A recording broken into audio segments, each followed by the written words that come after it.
God,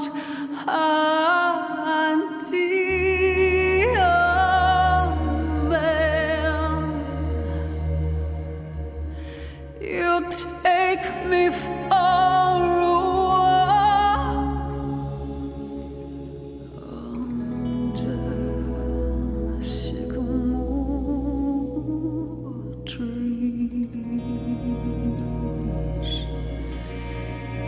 in the dark trees that blow.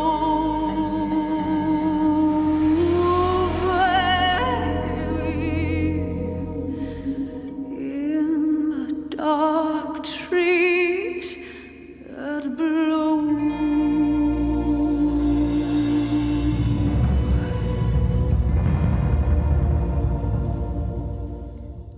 Welcome to Twin Peaks Unwrapped. I'm your host, Ben Durant, and beside me is Brian Kazaska. How's it going, Ben? It's going good. How's the quarantine life? You know, it's been interesting. I don't know if I want to use the word fun, but it's been interesting. I'm always thinking that, like, oh, all the things I would do if I had more time, and kind of we have more time, sort of. We're home, but you still don't have enough time. No. Between work and other things, things happening in life. And it's still like, and the stress. Sometimes you just want to get into a, bunch up into a corner and. And cry myself to sleep. So I don't know. No, that's not. Why are we here today? What are we? We are back to doing interviews again, right? And based on our Twin Peaks Unwrapped book, we've got some interviews we want to share. We're not going to share every interview from the book, but it's kind of a nice sample to kind of give you a taste of what we've done in the book. Today we have the one, the only, Tim Hunter, and he was a director on 3 of the episodes of the original Twin Peaks series. He did episode 5, 9, and 21. He's also, for Peakies out there, Tim Hunter, he's still directing stuff. He's still doing stuff. He did an episode, I know people really like, Hannibal. He directed some episodes of Hannibal.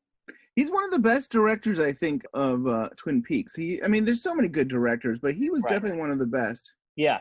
The guy he's done Law and Order, Twin Peaks, Mad Men, Hannibal. I mean, the guy's done it all. He's an amazing personality. I think he is just like, he's a great talker. His stories are wonderful. And obviously, if you get our book, you'll read some of those interesting nuggets we got from him from this interview. But he was very gracious with his time. And you've said this in the past, Ben. I think the most interesting people have been the people behind the curtain. Yeah, so those directors, I should have realized this 5 years ago when we started. The directors are the one that knows the episodes inside and out.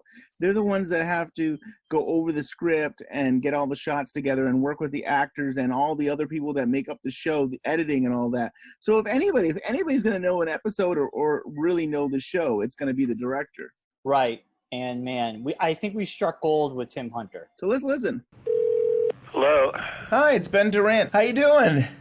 Okay, Ben, how are you? Good. Thank you for your time, and it's a real pleasure to get to talk to you. So I'd love to talk to you. Like, how did you get involved with Twin Peaks? Well, I had been at the AFI with David Lynch in the first class when that program started in the 1970, and so I knew David. And when the show was starting up, I got a call actually from Mark Frost, and I think I met Mark for lunch or something, and they asked me if I wanted to work on it, and of course I was delighted to say yes. Yeah, and you did River's Edge, which in some ways is a little bit similar to Twin Peaks in that there's a naked dead body and there's these teenagers, and it's a really great film. Thank you. And could you walk us through, you're the first director besides Mark Frost that we've really talked to, so I was curious about, what's, pre-production like? You get a script, and where do you go from there? It's been so long, I can't remember where Twin Peaks fit in terms of how thorough the prep was. In television, you have as many days of prep as you have to shoot, so you have 7 or 8 days of prep, 7 or 8 days of shooting, and it's very unusual if you get the script before you show up for work on the first day of prep. At that point, there's usually some casting to do, probably less on Twin Peaks than on other shows, because it was a large ensemble cast that had already been set. Yeah. And a certain amount of locations, scouting to do. And I remember doing some of that on Twin Peaks for the exteriors. They shot it on that stage in Chatsworth, I guess, Encino or Chatsworth. I forget where their warehouse headquarters were. But, so we would go out to look for exteriors, largely in the woods. I remember we shot, there was a park up at the top of Beverly Drive, off Mulholland Drive, that was a nature preserve.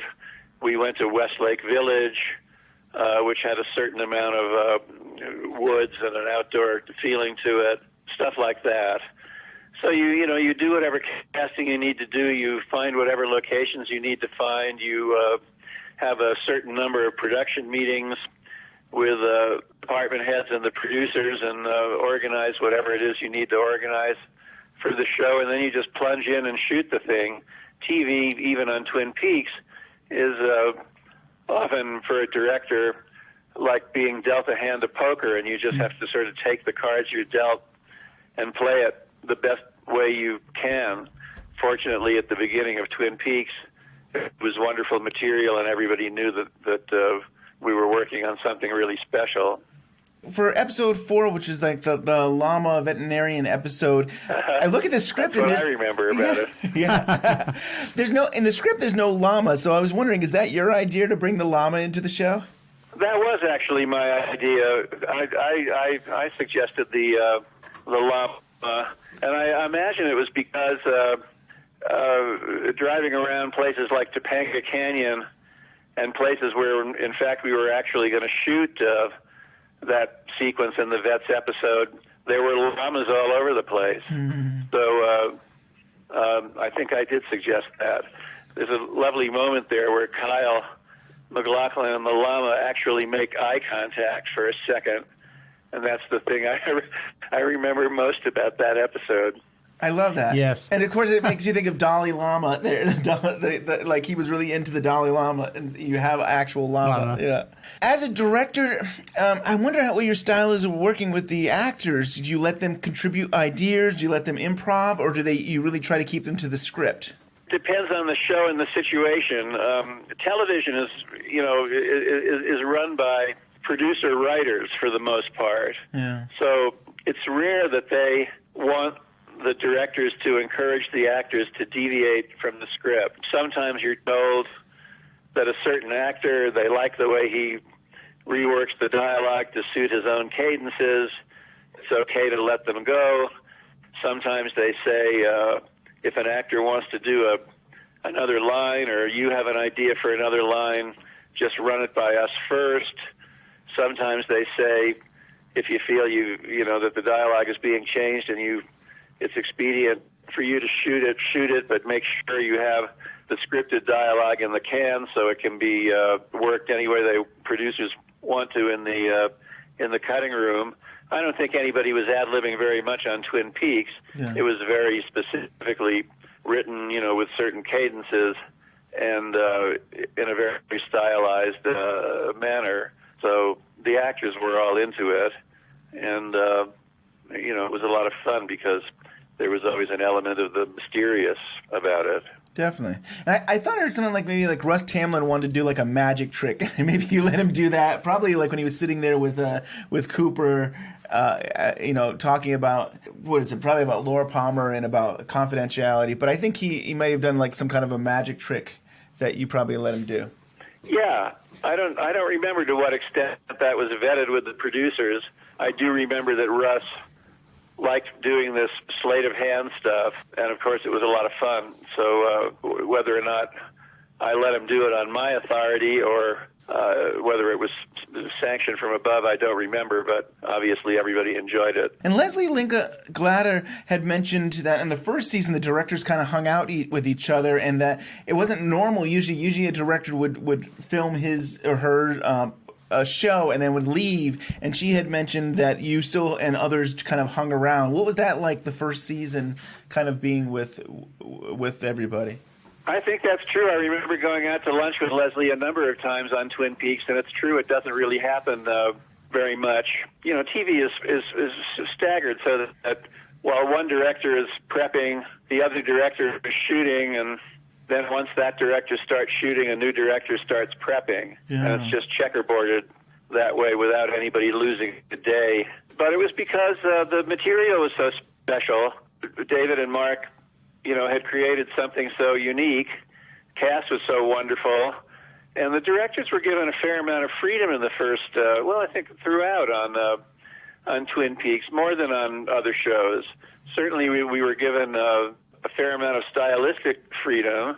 And, I felt later on some of the later one-shot directors sort of used it as a springboard for some directorial overachieving at times. I always try to keep stuff pretty rooted to the story, even if it was bizarre, some little bizarre addition like the llama in the vet's office. Yeah. Or I remembered I had them in the lodge at one point. They were packing up the lodge, and I had them carry the mounted swordfish across the frame, that sort of thing. Lots of fun to do on Twin Peaks. Plus, they weren't, in those days, as tough on you over the time. If it ran into some not huge but reasonable amount of overtime, they would let you do it. And I believe David and Mark put up their own salaries to pay for some of those overages. Wow. I may be wrong, but that was my impression at the time, that they guaranteed the schedule, and at the same time were not punitive if directors needed more time. It was not a fast show to shoot, partly because the cameraman was not especially fast, and by the last season he had, in fact, gotten conspicuously slow. But you, with all the episodes you did, the 3 episodes, your pacing is incredible. Like you just have this great pace about how you structure the episode. I'm just so impressed with. Well, thanks. I think I have a good sense of pace, and I always try to get to the heart of a scene. And again, in television, because you're always up against the clock and a tight schedule in television, it becomes a craft exercise to some degree in how you can distill a scene down to the least number of shots, the fewest number of components, and still capture what you need to capture in the creation and the stylization of the scene. So I appreciate the compliment. I also had Paul Trejo editing, I think, all 3 episodes that I did. Wonderful editor. And then Laurie Eschler was the music editor who had charge of the Angelo Badalamenti library. And both of those collaborators were incredibly rewarding to work with. Yeah. And mentioning editing, I hear all the time in like films, the director will go and sit down with the editor when it comes time for post production. Were you able to do that as well with television? Oh yeah, no, I was there every second of it. Wow, That's great. I mean, I think that's probably why, like I said, why it's so tight and it's so well done, because you're able to be there after filming to still make sure that's what you wanted. Well, I pride myself a little bit in TV that I've had a pretty high percentage of director's cuts that have been more or less approved as is and put on the air the way I gave it to them.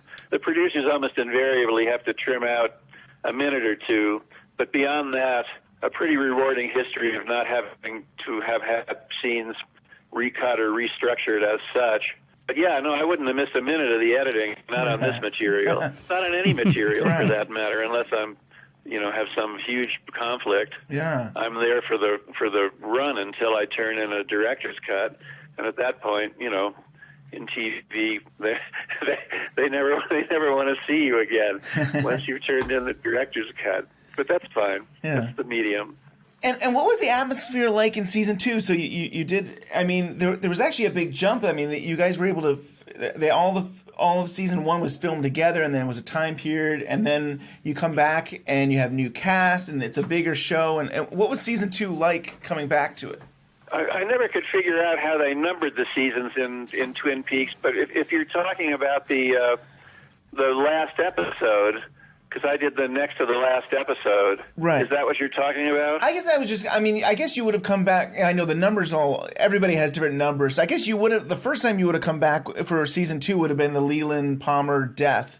It was still a love fest in terms of the cast and the crew and the directors toward the material. We still felt, it was still the Laura Palmer case for one thing. And, so we all just felt we were part of something really, really special at that point. And there was great camaraderie and a lot of spirit on the set. It was just a great experience. Consistently hanging over Twin Peaks' production was the question and the threat of what the network would do to the show and whether or not they would cancel it. There was always a knowledge that it was ABC, right? That ABC didn't really get the show, didn't know what to do with it. And as much as the working atmosphere was incredibly special, and I think everybody would say that, there was this sort of sword hanging over the whole thing as to how long the network was going to keep it going. In the third season, I mean, it was hardly the third season with the whole thing only going, I believe, to 28 episodes. But then the boom had already fallen. Everybody knew the show had been canceled. David and Mark had largely gone off to work on feature projects, though David was coming back to do the last episode, which, as I said before, nobody had any idea what it would be like. And at that point, this spirit of the show had dampened. Some of the actors had become more cynical. The cameraman had slowed down to a crawl, and it was a different set of challenges. And it was an element of sadness to it. I had gone back. I was excited to go back and do that penultimate episode because I'd had such a great experience on the show and I wanted to see everybody again. So I was sad to see that the spirits had gone down. That last episode that you did, it was amazing. I mean, it really complimented David Lynch's last episode, and I was so impressed by. I saw it when it originally aired, so it actually was a movie of the week. So they put it together. So I think some people thought that was your work was David Lynch's work. They thought it was all one big movie by David Lynch. But you did it, and it's such an impressive job with that last episode of yours. Well, again, thanks a lot. The challenge on that one was the cameraman had slowed down so much. When I got there, they told me that I was only going to be able to get like 16 shots a day. And that boils down to like 2 setups a page. TV on a smoothly moving shooting schedule, you could easily get 40 or more setups a day. So I didn't believe it when I first heard it, so I asked to see the production reports of the shows that had gone before, and indeed, the number of setups that were being shot in a day had just gone down drastically. So I had to figure out how I was going to do the show with a lot fewer shots than I was used to getting, and I decided that I would run Ozu's film Tokyo Story, which I ran for myself, and just got into a kind of a minimalist frame of mind. And so the show had also gotten a bit soapy, so I always thought of the episode as my Japanese-style Falcon Crest episode. But, it was a different show then when the other writers were running it, and it was the Wyndham Earle story rather than the Laura Palmer story. Yeah. I think your show, there might be the only time they did multiple cameras. So for the Miss Twin Peaks pageant, you actually had more than one camera going on, right? That's a good question. I'm so used to working with 2 cameras in television, it never even occurred to me. Did we only have one camera? I think there's only one camera that you used the whole time, and then when it came for the Miss Twin Peaks, there was so much action going on with smoke and people running all over the place that you set up multiple cameras. Well, I don't doubt it. That's interesting. I'd completely forgotten that. I'm so used to A&B cameras at this point in time for years and years now.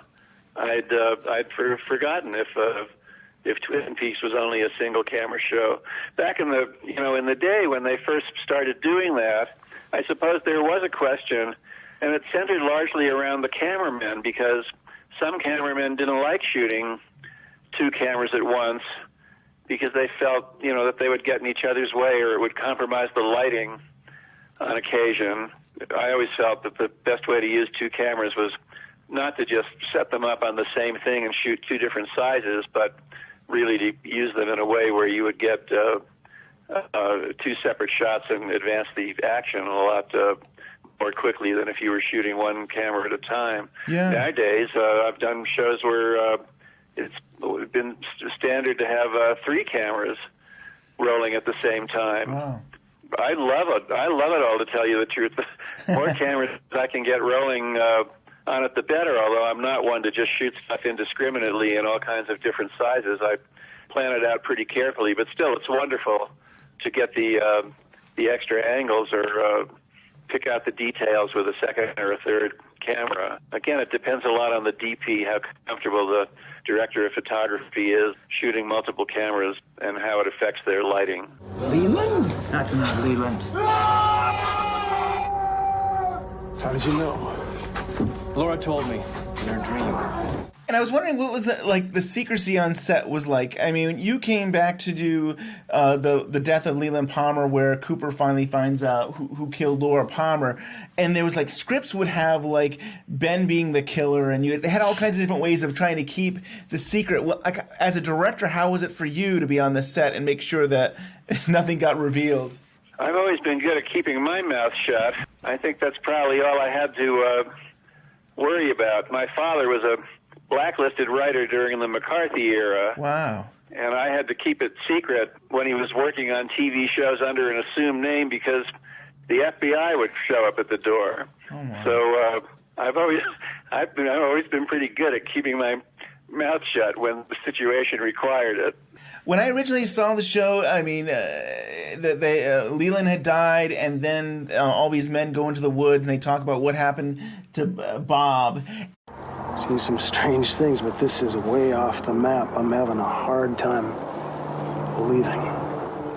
Harry, is it easier to believe a man would rape and murder his own daughter? Any more comforting? No.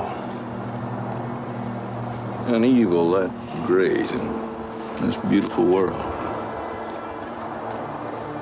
Finally, does it matter what the cause? Yes, because it's our job to stop it. Maybe that's all Bob is.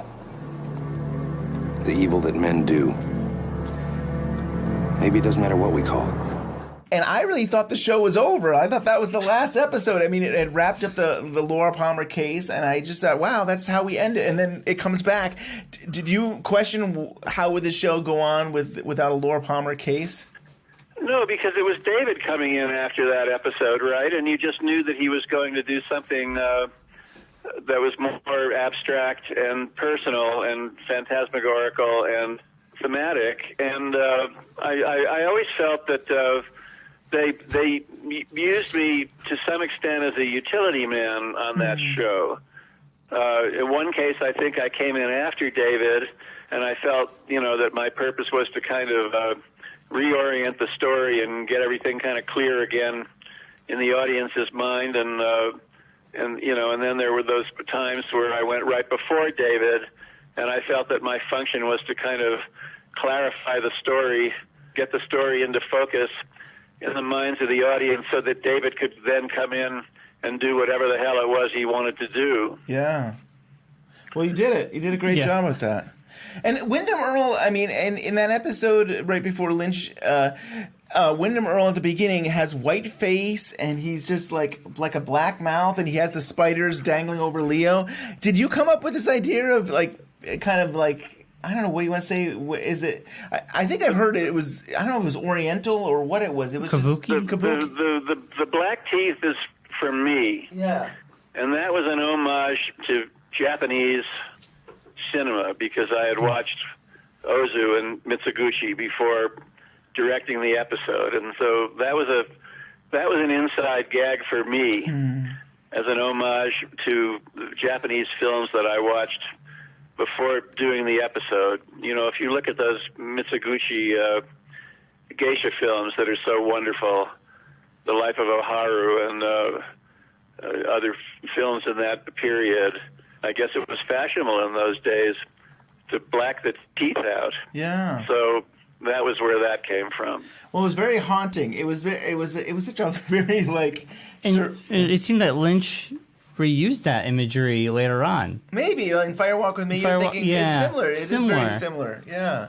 You know, David was always able to do stuff, you know, in his own natural way without pushing it. And a couple of times I would push things a bit, like Bob laughing in the mirror in that episode when Leland is dancing with Lara Flynn Boyle, and then it's revealed to be Bob in the mirror, and I had him sort of cackle away with a laugh. And then I looked at the next episode that David did and saw that he had done something much creepier, just a slight gesture, and made me realize, you know, how good David is, and how unique he is, and how you know, in a couple of places I had pushed stuff a little too far to get the effect I wanted, whereas David just tossed off this stuff.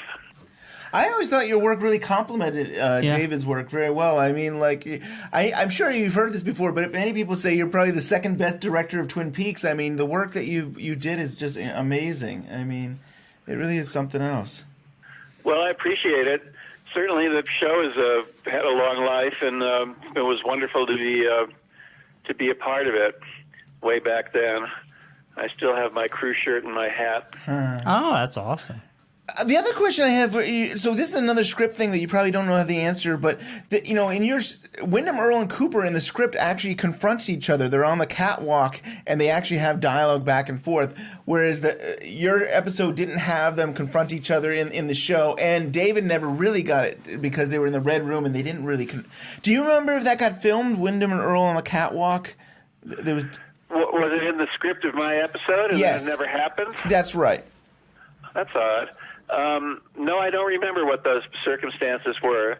I remember shooting Wyndham Earle on the catwalk, but you know, they must have put David and Mark, or else it was Harley Payton and Bob Engels. I don't know. Somebody must have decided not to do it, or they were going to hold it for the next episode. Yeah. They probably just put a set of revised pages through that took Cooper out of it. Right. And that was that, because, you know, you shoot whatever you're given. Definitely. And it could have been a time thing. There was a lot going on. They can often just throw a set of colored rewrite pages at you in the middle of production. Huh. Oh, wow. Wow. Well, do you have any other final thoughts about working on Twin Peaks? It was very special. You know, I keep saying that, and so does everybody else, I'm sure. I was just very lucky to have worked on it. And but I actually think that your questions covered a lot of what I remember. Yeah, that's good. Well, it really is an honor, and I just love your work, and I'm so glad that you were part of this show, because you mean a lot to the fans. I think we all really appreciate the stuff that you've done for the show. Thank you so much. Well, great. Thank you, guys. Is this on? Is this on? I'm beginning to tire of his interruptions. Welcome. I don't know. I think he's cute. This final night of festivities. Thank you, Tim Hunter, for being part of the Twin Peaks Unwrapped book, which you can get at bluerosemag.com. Supplies are very limited, so please get your copy today. And yeah, Ben, man, what a show, what an interview, what a guy. I mean, yeah, it was so amazing to be able to talk with him, and you know, I love that, you know, the whole episode 28, at least that's what I call it, the second to last episode of season 2, and having some background on that episode, and him really preparing David Lynch for the last episode. I mean, it's so cool to hear about the stories of that, and a great interview. Love it. Also, before we go, Ben, I do want to take the time to say thank you for the people sending us emails emails. We do appreciate it. I've done my best to write back to people. If I haven't yet, I will. You know, we get emails from people who are just starting the podcast, which I don't know if they're ever going to hear this, which will be much later. But those 200 plus episodes later, yeah. Right.